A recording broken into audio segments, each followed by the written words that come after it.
Bienvenue, vous nous écoutez sur le www.radioalfayda.net. Ndour Pao dans la commune de Mbadakhoune, il est 12h00. Mesdames et messieurs, merci de la confiance renouvelée à la Radio Alfayda pour vous informer. Vous avez fait le bon choix.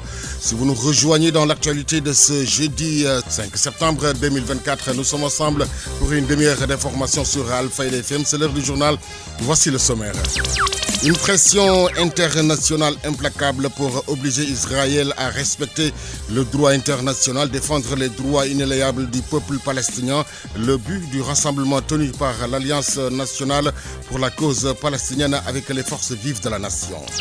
La valorisation de nos céréales locales revêt une importance capitale. C'est dans ce cadre que la Fédération des boulangers du Sénégal compte célébrer nos céréales locales en organisant la semaine du pain aux céréales locales. 15 dossiers examinés à l'audience des flagrants délits du tribunal de grande instance de Kaolack. Le chanvre indien, dont la simple détention est réprimée, continue d'amener des personnes en prison. La chronique judiciaire de ce jeudi avec Ndeye Fatou Sissi. Sur l'international, la Guinée a enregistré son premier cas de Mpox et une première livraison de 1000 doses de vaccins est attendue ce jeudi en République démocratique du Congo. Et puis sport, capitaine Koulibaly, chaque coach a son système. On doit être à la disposition du coach. Suivre ses propos dans la page sportive suite de la première journée des éliminatoires de la CAN Maroc 2025. La revue des quotidiens mettra un terme à ce 12h. Mesdames et messieurs, gardez votre confort, d'écoute. Le développement, c'est dans une poignée de secondes. Le journal Serigne Moussa Kane. Qui vous dit bonjour, Kodosek Keneme assure les opérations techniques, examen de certification pour le diplôme d'état d'assistant infirmier.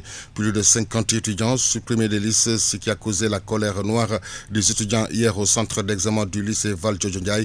Nous menions porte-parole des étudiants au micro de Chartidiane Diagne. J'exerce à l'hôpital de Touba. Actuellement, je suis candidate pour infirmier d'état. J'étais dans la première session de ID 2023. On nous avait sélectionné que nous sommes des admis pour la deuxième session. Depuis mai, de nos jours à septembre, on était en train de préparer la deuxième session ID 2023. Hier, on a eu des infos. On croyait que c'est des rumeurs partout, mais on a eu des infos que la deuxième session ne pourrait pas se faire de telle sorte, car il y a une liste ajournée qui a été sortie récemment par le ministre. Bon, je ne sais pas par le ministre ou bien la division de la formation au niveau du ministère, c'est ça qu'on pouvait dire. Mais on n'avait pas des infos tellement claires. Par rapport avec notre directeur d'études, qu'on pouvait se baser, on était dans les listes, qu'on était admis. Donc, jusqu'à preuve du contraire, on n'a pas vu la liste des ajournés.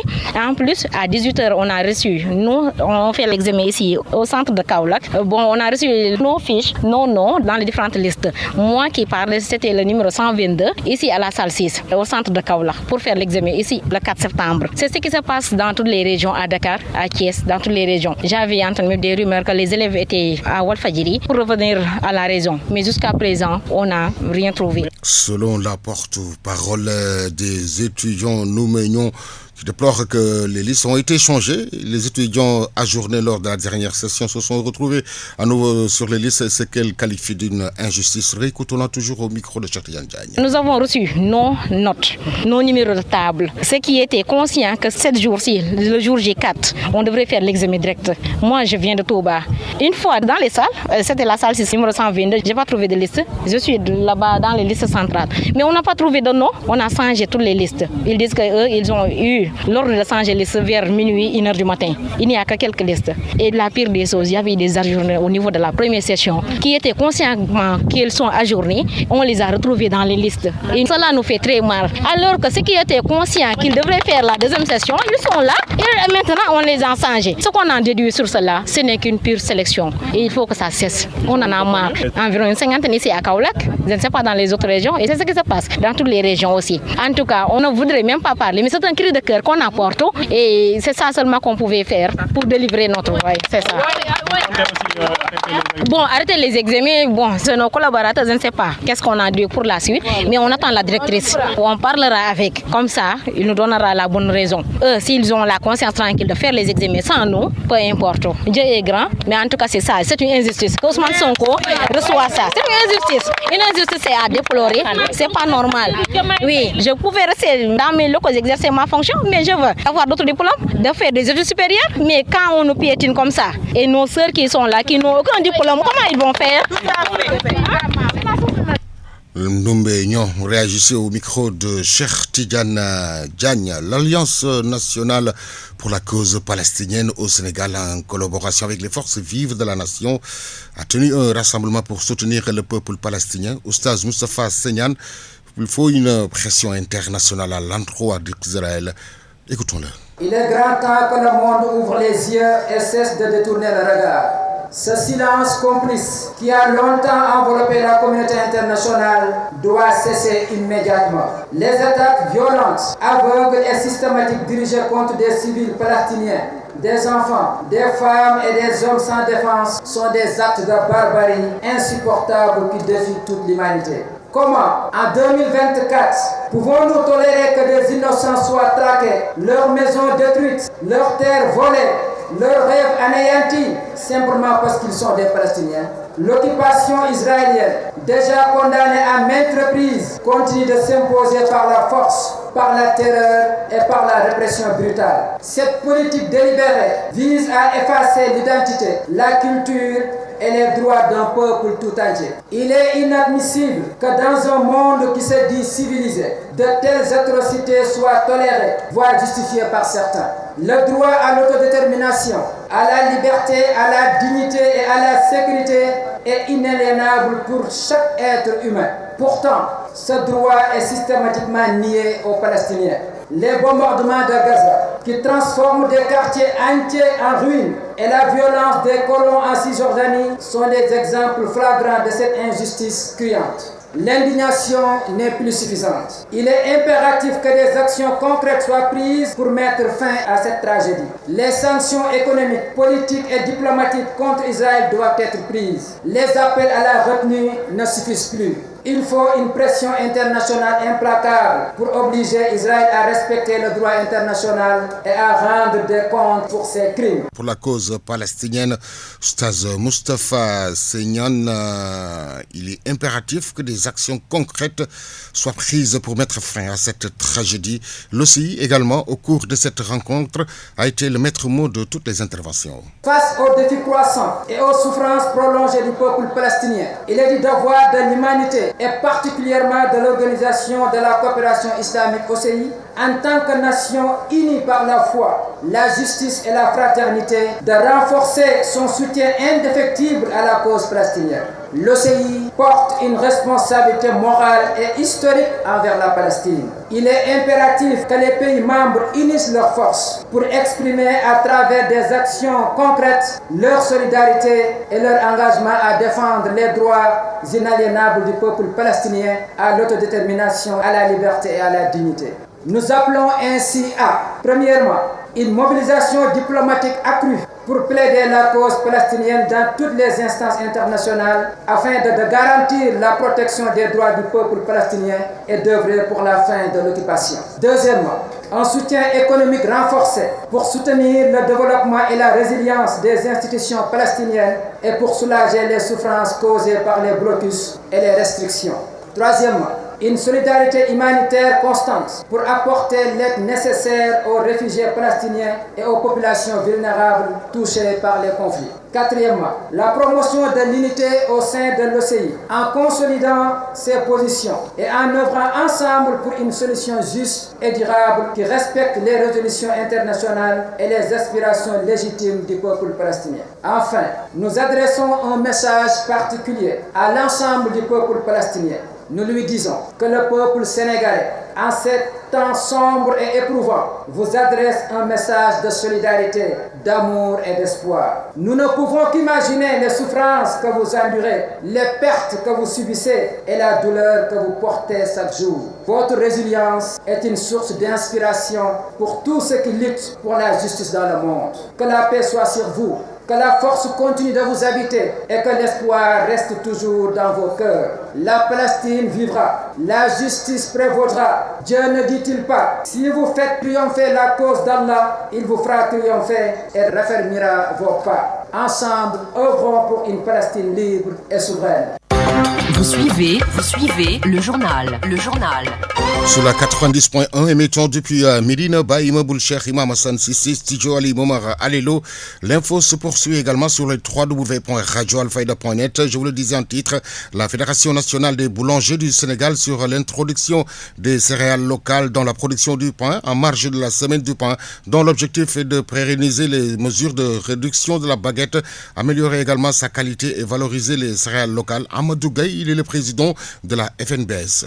Pourquoi la semaine? C'est pour démontrer que l'État du Sénégal est en train de subventionner cette baguette que vous êtes en train d'acheter à 150 francs. 0% droit de douane, 0% de TVA. Au même moment, la farine de mil que j'achète pour faire cette baguette-là est surtaxée. Ça veut dire que je paye Mamel Ndiabot 18% de TVA pour qu'il me vende cette farine-là. Donc l'intérêt de la semaine, c'est de dire, si l'État pensait à mettre, comme il a fait avec le blé, de dire dans une phrase, nous suspendons la farine de blé. Actuellement, ce qu'ils ont mis, ils ont seulement dit, nous suspendons la TVA sur la farine de blé. Point. Ce que nous demandons seulement, qu'ils changent la phrase pour dire, nous suspendons la farine de blé, la TVA de la farine de blé, virgule, et les farines locales. C'est ça qu'on demande seulement. Toute la communication, c'est tout ça. Pour que les gens de Bercy, le ministère des Finances, comprennent qu'ils doivent appuyer la population s'ils disent qu'ils veulent une souveraineté alimentaire. Une souveraineté alimentaire doit pouvoir se faire par des actes administratifs d'abord avant d'aller sur le terrain. Voilà le sens. Mais encore, la formation. Donc, vous êtes ici dans une école, on forme. Nous voulons former beaucoup de jeunes. La FNBS a fait un recensement dans le cadre de ce projet qui nous a appuyé le futur. On a recensé 4500 jeunes et femmes qui veulent se former. Mais où? Renforcer la souveraineté alimentaire du pays, la FNBS s'engage à accompagner l'État du Sénégal dans la promotion d'initiatives visant à réduire cette dépendance.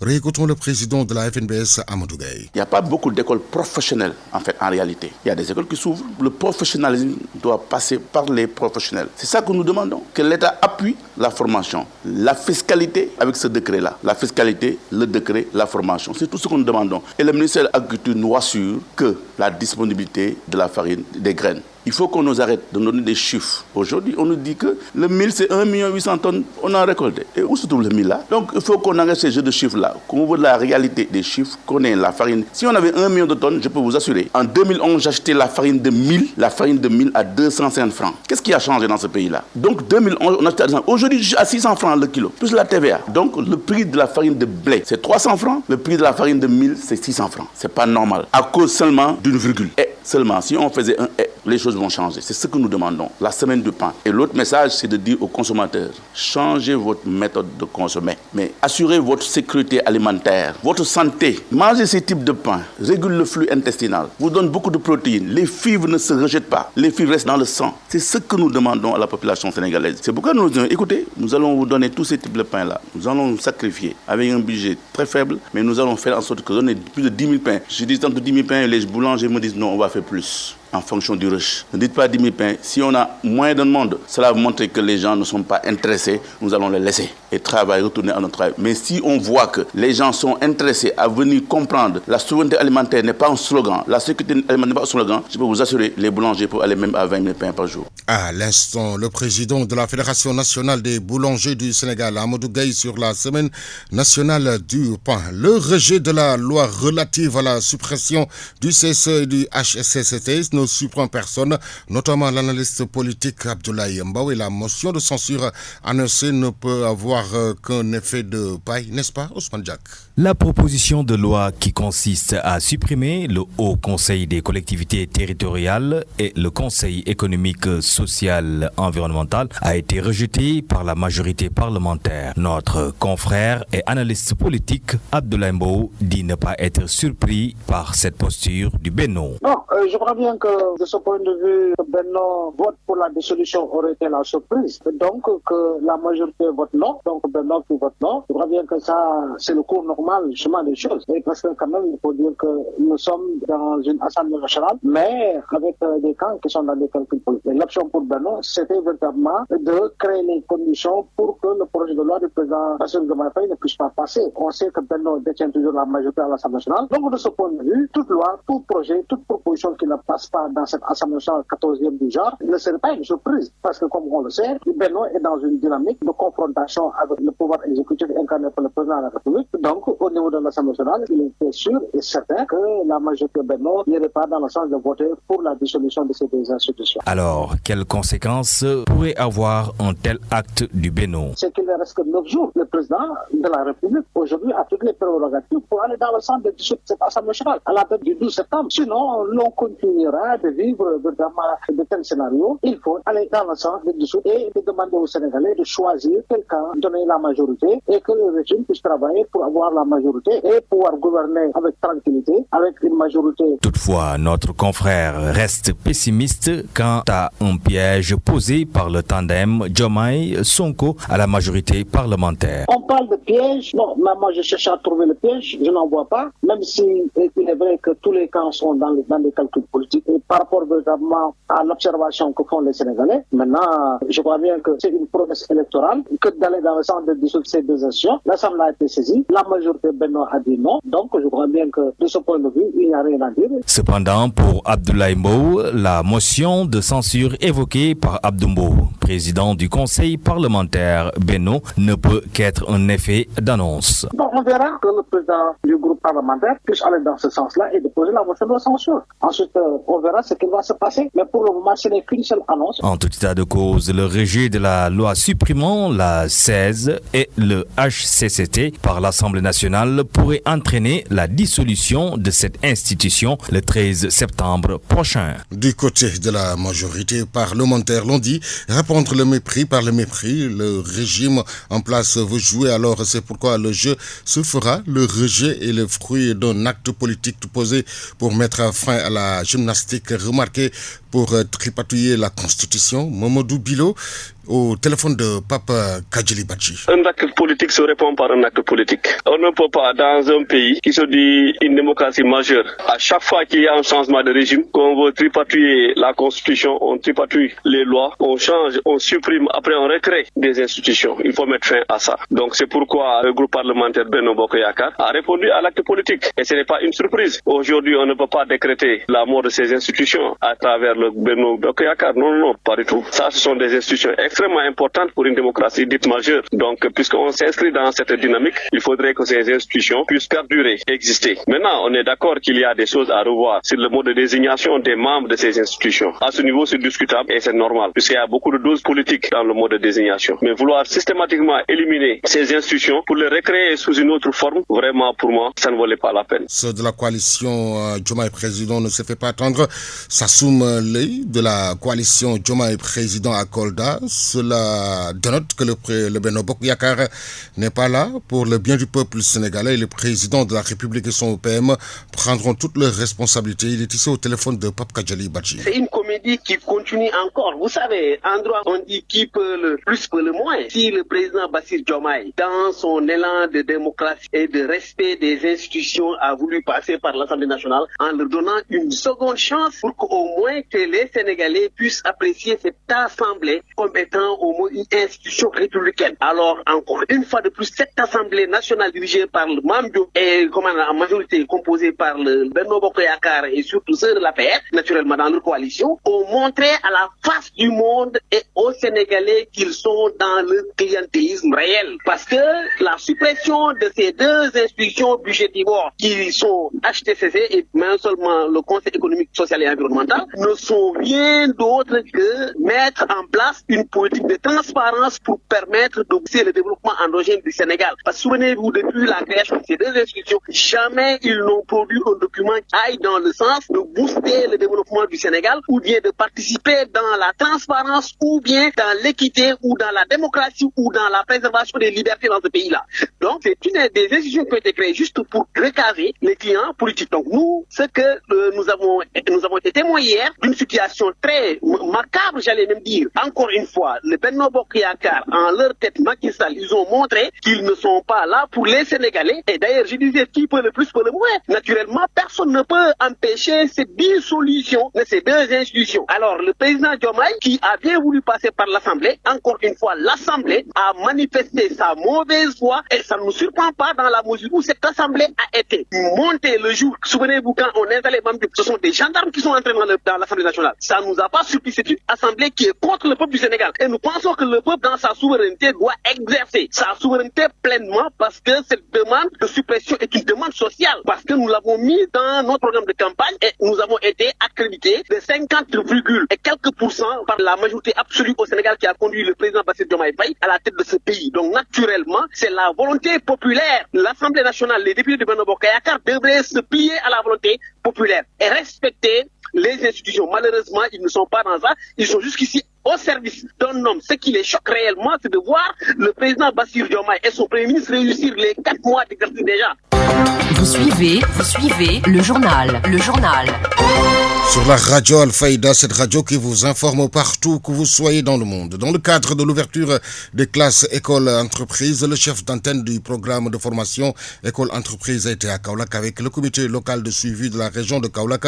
Une rencontre qui a été présidée par l'IA de Kaolack, Mamadou Kounteï, au micro de Cheikh Tidiane Diagne. Oui, aujourd'hui nous sommes là dans le cadre de l'ouverture des classes 2024-2025, dans le cadre du programme de formation école-entreprise. Et nous avons réuni le comité local de suivi de la région de Kaolack, dirigé par le président l'IA, M. l'inspecteur d'académie, M. Koudiaby, qui a présidé cette rencontre aujourd'hui pour, exemple, mobiliser tous les acteurs qui interviennent dans le cadre de la formation école-entreprise au niveau de la région de Kaolack. Et ces acteurs sont d'abord les centres de formation professionnelle qui sont dans la région, les structures comme l'ARD, l'inspecteur régional du travail de la région de Kaolack, les chambres consulaires, les pôles emploi et également l'ensemble des acteurs qui interviennent dans le cadre de ce programme-là sont réunis tous aujourd'hui pour faire validation des métiers choisis pour cette année, pour l'ouverture de l'année 2024-2025. Parce que comme chaque année, nous avons l'habitude de réunir tous ces acteurs-là autour d'une table, discuter par rapport au choix des métiers pour cette année qu'on doit ouvrir et validation. On avait eu cet atelier aujourd'hui pour vraiment partager d'abord ces offres de métiers, ensuite valider ces métiers-là avant de faire le démarrage officiel. Et je pense que l'essentiel a été fait depuis ce matin. Et l'IA a présidé la rencontre. Il a essayé d'abord d'expliquer le chronogramme, ainsi de suite, qui a été respecté d'ailleurs. Et chacun parmi nous a intervenu par rapport à ça, pour échanger et partager par rapport aux offres de métiers dans le département référentiel. Oui, l'année passée, on avait ouvert des métiers, 4 métiers, à savoir l'horticulture au niveau de Nioro, transformation des produits agroalimentaires au niveau du CEP Kaolack, froid climatisation également au niveau de Kaolack et transformation des produits agricoles au niveau de CEP de Guinguinéo. On avait ouvert ces 4 classes-là l'année passée. Ces classes sont en cours de formation parce qu'ils ont en cours pour le CAP, donc le CAP du 3 ans de formation.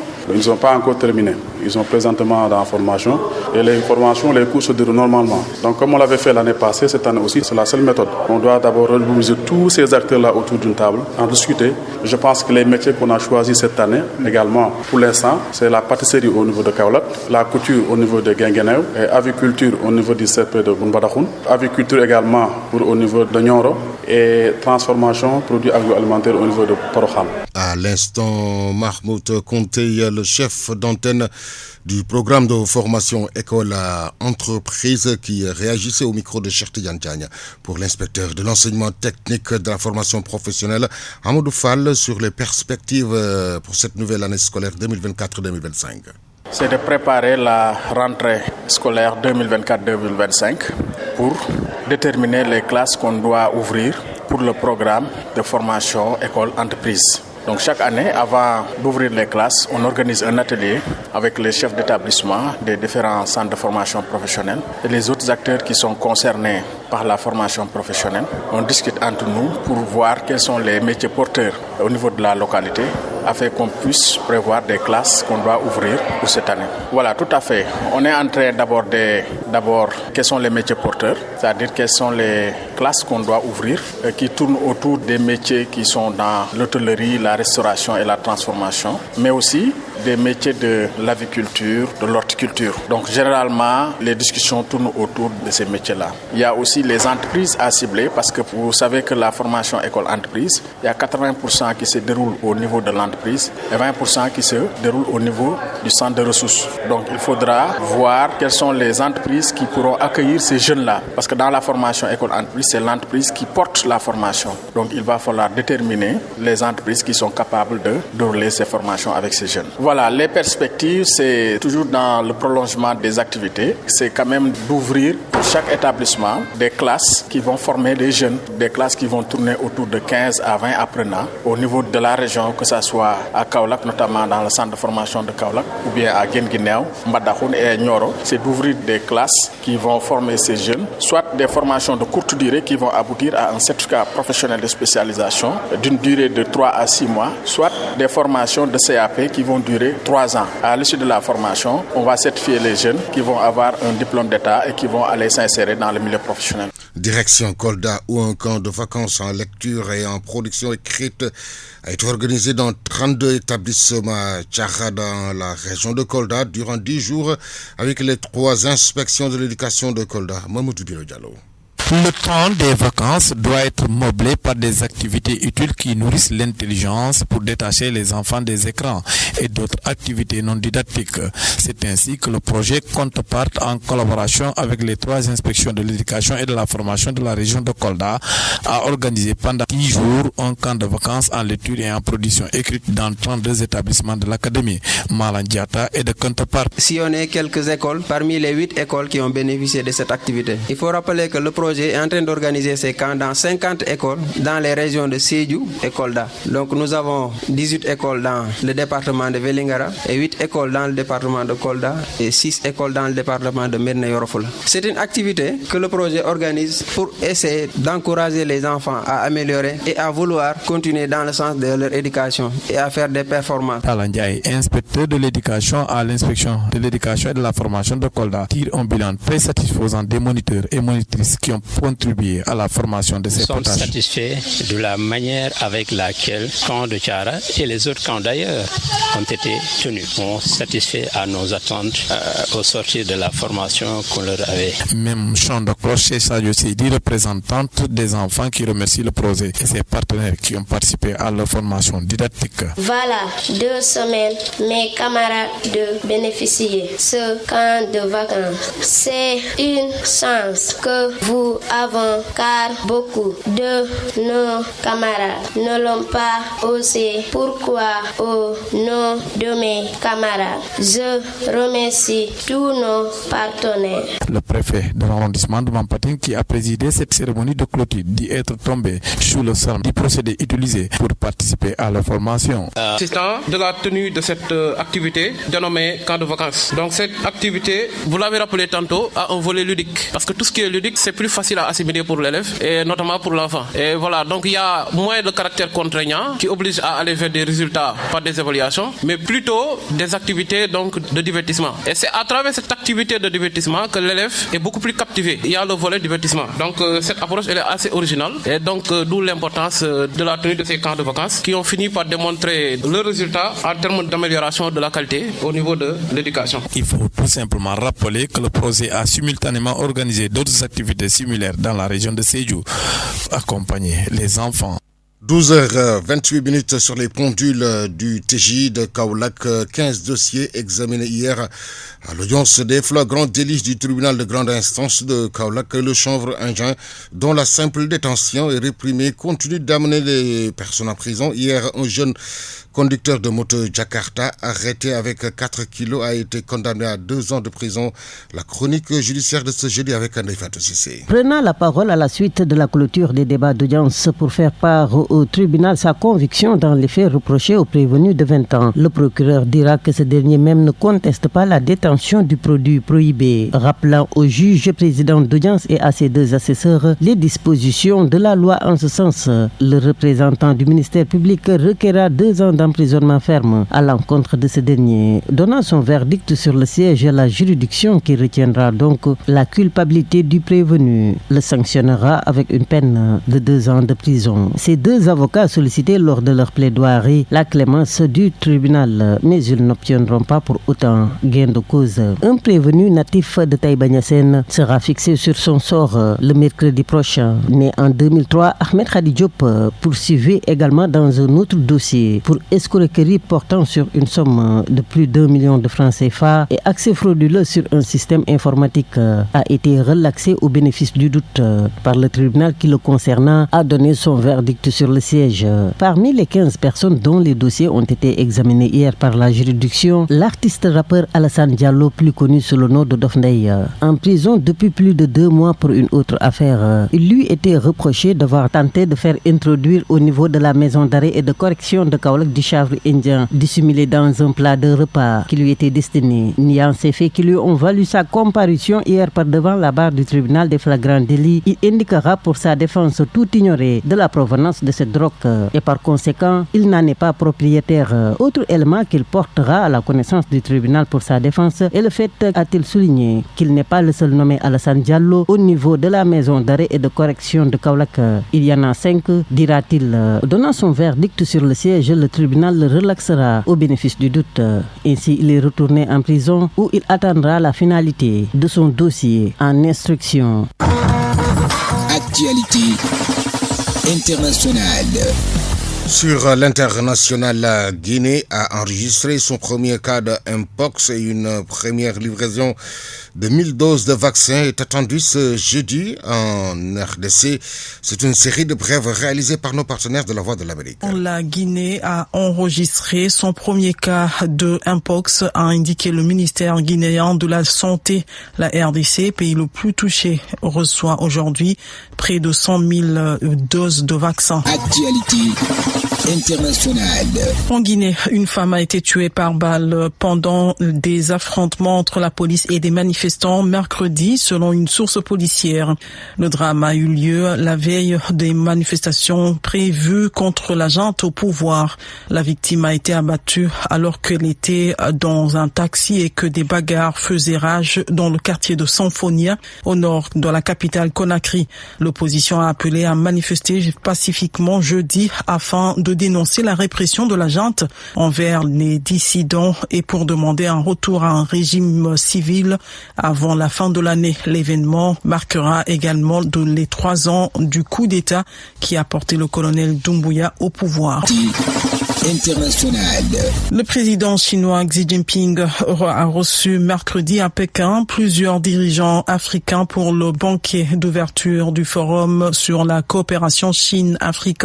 Le président chinois a eu ces derniers jours des entretiens avec une dizaine d'entre eux, dont les présidents congolais Félix Tshisekedi, Kenyan William Ruto, sud-africain Cyril Ramaphosa et zimbabwéen Emerson Mnangagwa. Xi Jinping va prononcer un discours aujourd'hui, jeudi, lors de la cérémonie officielle d'ouverture du sommet qui s'achève vendredi. Actualité internationale.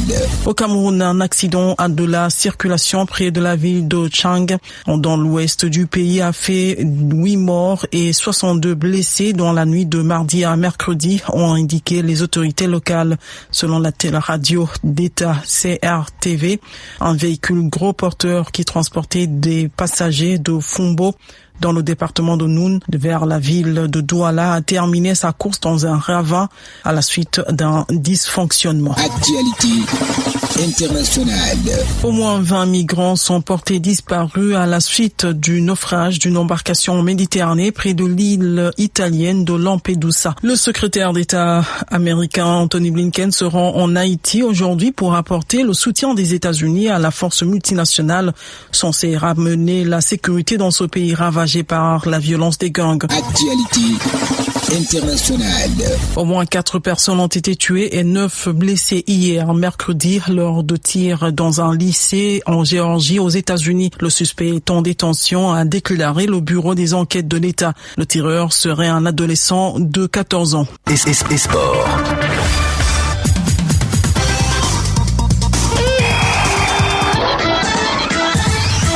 12h33, une page sportive que nous ouvrons avec les éliminatoires de la CAN Maroc 2025, Sénégal, Burkina Faso prévu demain au stade Maître Abdoulaye Wade de Diamniadio. Le capitaine Khalidou Koulibaly sur le système de jeu. Chaque coach a son système, on doit être à la disposition. Écoutons sa réaction. Discussion avec notre coach nous donne des consignes, à nous d'essayer de les exécuter le mieux possible. Et après voilà, mais je pense qu'il ne doit pas avoir un débat sur ça. Le coach a son système. Nous on est là pour être à disposition du coach, à disposition de l'équipe nationale, à disposition des autres joueurs aussi. Donc on va tout faire pour... on a tous le même objectif, que ça soit en 3-5-2, en 4-5-2, en 4-4-2 pardon. pardon, 4-3-3, où on veut tous gagner le match à la fin. Donc le plus important, c'est de gagner le match, essayer de le faire de la meilleure des manières possibles. On veut tous jouer du beau football, mais des fois, c'est pas possible. Donc on va se limiter à faire du football un peu plus direct. Et il ne faut pas oublier qu'en équipe nationale, on a tous le même objectif, c'est gagner. Gagner pour le peuple sénégalais. Gagner pour tous les Sénégalais qui croient en nous, qui sont derrière nous, et ne pas les décevoir. Et c'est ça mon premier but quand je suis en équipe nationale, c'est pas décevoir mon peuple, parce que mon peuple compte sur moi. À l'instant, le capitaine de l'équipe nationale, Kalidou Koulibaly, gagné pour le peuple sénégalais et être à la disposition de l'équipe nationale. Première journée des éliminatoires de la CAN. Hier, le Soudan a battu le Niger 1-0. Comores et Gambie ont fait match nul 1 but partout. Libye et Rwanda 1 but partout également. Tanzanie et Éthiopie match nul et verge 0 but partout. À 13h ce soir à Malawi reçoit Burundi, c'est dans la poule du Sénégal. La République centrafricaine reçoit Lesotho à 15h.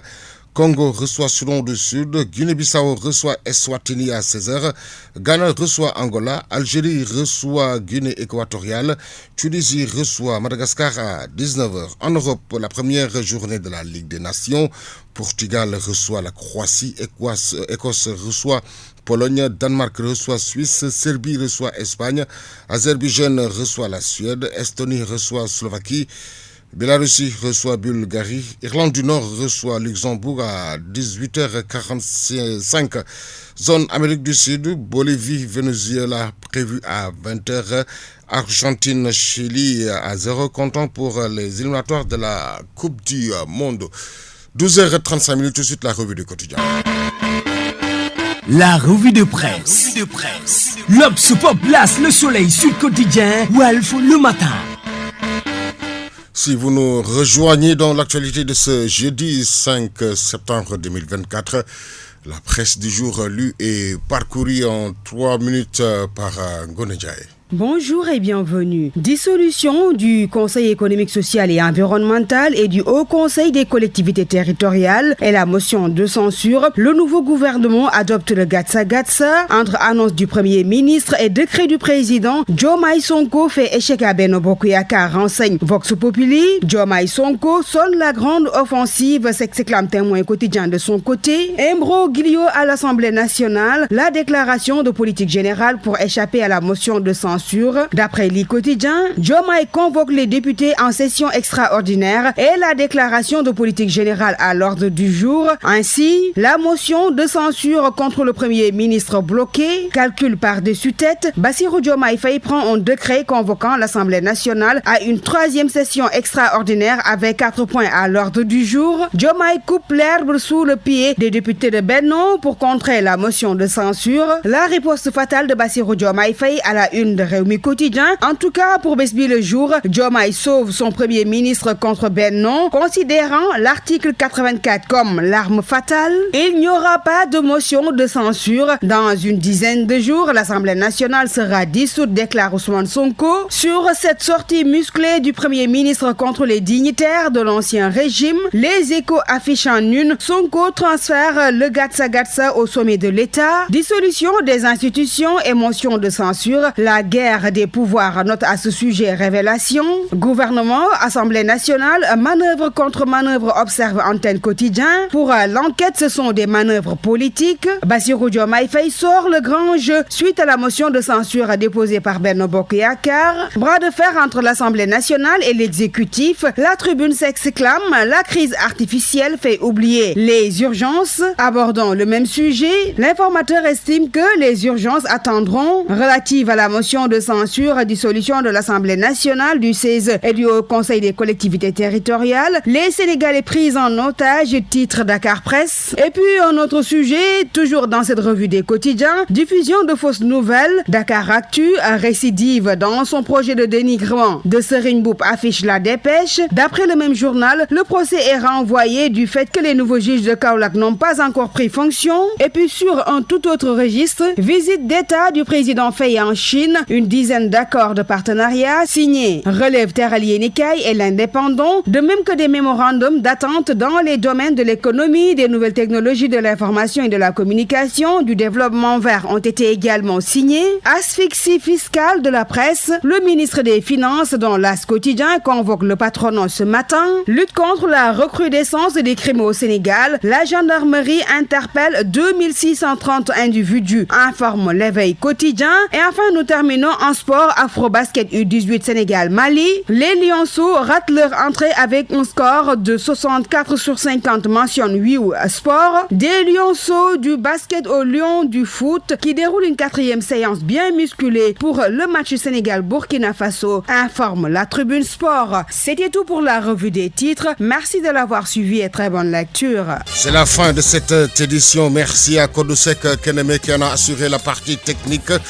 Merci à toute l'équipe qui a permis à sa réalisation. La rédaction chef a été assurée par Elhadji Ibrahima Gaye. Était devant ce micro Serigne Moussa Kane. L'info revient dans moins de 20 minutes. Ce sera en Wolof avec Mariam Abad. Tout de suite le rappel de ce qui a fait l'essentiel de ces 12 heures. Une pression internationale implacable pour obliger Israël à respecter le droit international, défendre les droits inaliénables du peuple palestinien. Le but du rassemblement tenu par l'Alliance nationale pour la cause palestinienne avec les forces vives de la nation. La valorisation de nos céréales locales revêt une importance capitale.